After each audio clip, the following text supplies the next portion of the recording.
中国机车崛起的脚步似乎从来都不是一帆风顺。还好德比斯反应快，差点让你小子踢到了。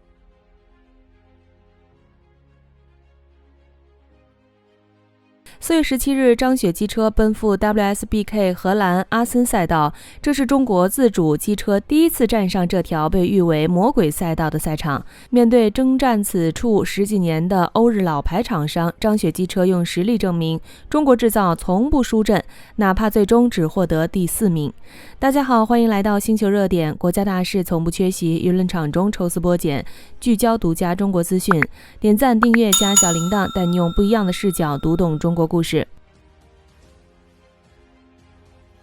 4月17日的排位赛中，53号车手德比斯驾驶张雪820赛车全力冲刺，最终刷出1分36秒561的最快圈速，拿下排位赛亚军，距离榜首仅有 0.071 秒的差距。这份微小的差距在赛车场上不过是一眨眼的功夫，却足以让张雪机车锁定头排发车位置，与雅马哈车队的车手并肩站在正赛起跑线上。要知道，这是张雪机车第一次征战荷兰阿森赛道，此前没有任何关于这条赛道的实战数据。即便经过练习赛和排位赛的紧急调教，相较于在阿森赛道深耕10几年的雅马哈、杜卡迪等老牌厂商，张雪820的赛道数据依旧略显不足。值得一提的是，由于葡萄牙站的统治级表现，此次的张雪机车不仅被 WSBK 的 BOP 性能平衡机制强制增重7公斤，还被限制油门开度至 85%， 转速上限卡在14200转，这7公斤相当于14瓶500毫升矿泉水的重量，精准添加在车身特定位置，直接影响弯道操控性和加速性能。可即便如此，张雪820的赛车核心状态与上一站葡萄牙站夺冠时几乎一致。4月18日正赛如期开赛，红灯熄灭的瞬间，德比斯起步迅猛，瞬间甩开身旁的雅马哈 R9 赛车，完美执行了车队赛前稳字当头的指令。在3号弯并未急于进攻，而是稳稳守住线路。毕竟对首次征战阿森赛道的张雪机车而言，整场比赛收集到的赛道数据比暂时的名次更宝贵。比赛进行到中段，德比斯凭借张雪820傲人的直道速度成功追到第2位，前方仅剩一台雅马哈 R9 领跑。在末尾直道上，张雪820全力冲刺，瞬间压制雅马哈 R9， 成功拿下领跑位置。那一刻，所有中国车迷都沸腾了，距离张雪机车的第3个 WSBK 冠军似乎只有一步之遥。彼时德比斯的优势十分明显，拼弯道不落下风，直道更是拉开差距，每到一圈最后的直道区域都能成功甩开身后的雅马哈赛车，而身后的雅马哈、杜卡迪、凯旋、川崎车手陷入激烈缠斗，彼时牵制反而给了德比斯稳定节奏的机会。但天有不测风云，就在德比斯将优势发挥到极限时，天空开始滴落小雨，赛道路面逐渐变得湿滑。这对第一次在阿森赛道参赛、第一次在雨中作战的张雪820来说，无疑是巨大的考验。比赛还剩12圈时，身后的雅马哈赛车与张雪机车的差距缩小到 0.5 秒，只能在16号弯强行追回一点时间。而第2梯队的杜卡迪与雅马哈赛车相互厮杀，场面混乱。为了避免失误，德比斯主动降低节奏，试图封死线路，守住领先位置。但比赛还剩9圈时，一辆雅马哈赛车在9号弯强扎内线，挤掉了德比斯的第1位置。德比斯立刻反咬，在后直道重新夺回领先，却又在14号弯被另一辆雅马哈超越。短短1圈时间，德比斯从第1掉到第5，张雪机车陷入前后夹击的窘迫局面。比赛还剩5圈时，前6台赛车紧紧贴在一起，混乱中，雅马哈赛车撞到凯旋赛车，德比斯抓住机会，瞬间回升到第2位，前方仅剩一台杜卡迪赛车。比赛进入最后2圈，德比斯凭借张雪820的性能优势，极其艰难地重新夺回领跑位置。所有人都以为冠军稳了，可杜卡迪赛车突然发力，挤掉张雪机车的第1位置，在最后的直线左手弯，迫使德比斯出现失误，瞬间丢失3个位置，冲到第5名。绝境之下，德比斯没有放弃，在最后2个弯道全力冲刺，插入内线，最终冲线时位列第3，但因为冲线前压线违规，被处以罚时，最终获得第4名。赛后，张雪在接受采访时表现得十分理智。她坦言，虽然我们没有登上领奖台，排在第4名，但今天的比赛真的精彩至极。大家也都看到了，名次一直在不断变化。竞技体育，尤其是这种极限竞技体育，本就是瞬息万变的。我们希望能拿到更好的成绩，但也接受这个结果。这份从容与清醒，正是中国机车崛起的底气。不骄不躁，正视差距，才能稳步前行。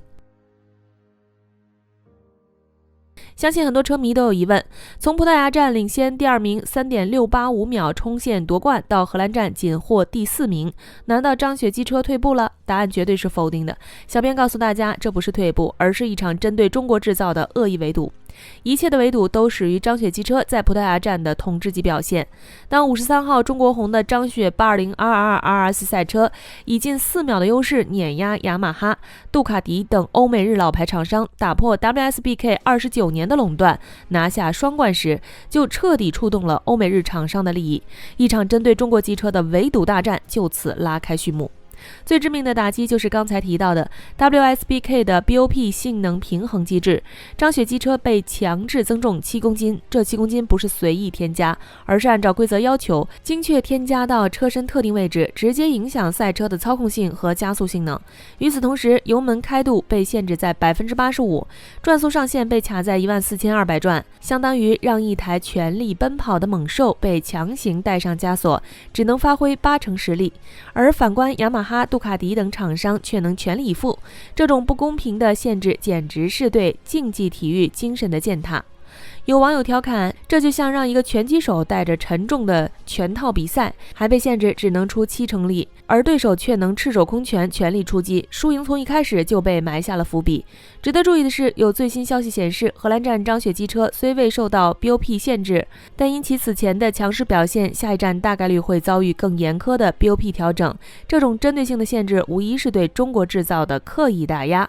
除了规则上的打压，赛道特性的改变也让张雪机车的核心优势无法施展。葡萄牙波尔蒂王赛道虽弯道多，但多为大弯，且有长直道，张雪820的直道加速优势能发挥到极致。德比斯此前能轻松领跑，就是凭借直道上的碾压性优势拉开与对手的差距。但荷兰阿森赛道完全是为张雪机车的劣势量身定制的赛道。这条赛道全长 4.542 公里，18个弯道中有12个是右弯，右弯占比高达 67%， 最长直道仅有487米，到处都是高速连续弯。车手需要以200公里以上的时速通过多个组合弯，这条赛道也因此被车手称为魔鬼关卡，仅去年就有17台赛车在此摔车。右弯居多意味着赛车需要频繁向右倾斜，轮胎单侧磨损严重，对车辆的操控性要求极高。而张雪820的核心优势是直道加速，487米的短直道，还没等赛车加速到极限，就需要刹车入弯，这种赛道特性直接让张雪机车的直道优势被完全限制，相当于断了张雪机车的杀手锏。除此之外，大家要知道，葡萄牙站之前，张雪机车还是一个默默努力的挑战者，能悄悄研究对手的数据，默默优化赛车设置。但夺冠之后，他就从猎人变成了猎物，所有欧美日老牌厂商都开始全力研究他，针对他。杜卡迪车队赛前就公布了针对阿森赛道的升级方案，专门针对张雪820的性能特点进行针对性调整。雅马哈派出专业技术团队，全程监控张雪机车的测试数据，不放过任何一个细节。川崎、本田等常年在 WSBK 称霸的厂商更是连夜翻看葡萄牙站的遥测数据，只为找到克制张雪机车的方法。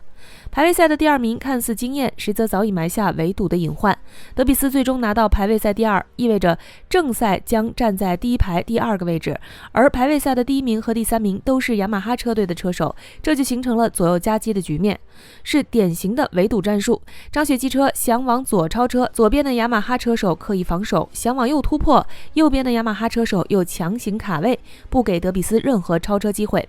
不过小编觉得这场围堵恰恰证明了张雪机车的强大，如果不是张雪机车的崛起威胁到了欧美日厂商的垄断地位，他们根本不会费尽心机的制定针对性规则，搞围堵战术。 WSBK 全年12站比赛，现在才过3站，按照规则每3个分站就要调整一次 BOP， 接下来的限制只会更严苛。但张雪已经透露，车队已经找到了解决起步问题的策略，预计5月就能再次冲击冠军。中国制造从来都不怕围堵，越是被打压，越是要奋起反击。张雪机车荷兰站的第一站，虽然惜获第4，但他用实力打破了欧美日厂商的垄断神话，让世界看到了中国机车的崛起。那些恶意的围堵、不公的规则，终究挡不住中国机车前进的脚步。相信在接下来的比赛中，张雪机车一定会突破围堵，再创辉煌，让中国制造的旗帜在 WSBK 的赛场上高高飘扬。好了，今天的内容到这里就结束了。如果你喜欢小编的影片，还请大家多多点赞转发，让更多的人一起见证中国进步。关注我的频道，这样既能回顾往期视频，又不会错过之后的精彩内容。那我们下期节目不见不散。